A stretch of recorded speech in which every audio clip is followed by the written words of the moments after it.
Hello everyone, welcome to week 5. Thanks so much for all the continuous hard work that you're doing on a daily basis.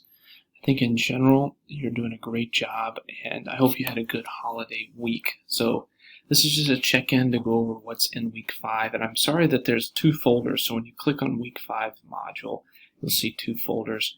Your assignments are going to be in the first part, and then the second part will feature your lecture and different information in regards to that. So you're going to find your presentation information and your lecture there.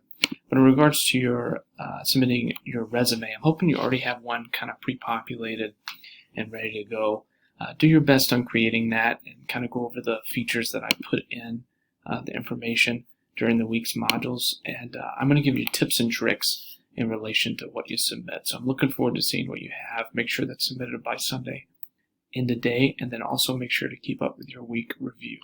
If you need anything, feel free to reach out. Always here to help in any way. Thanks so much, and hope you have a good week.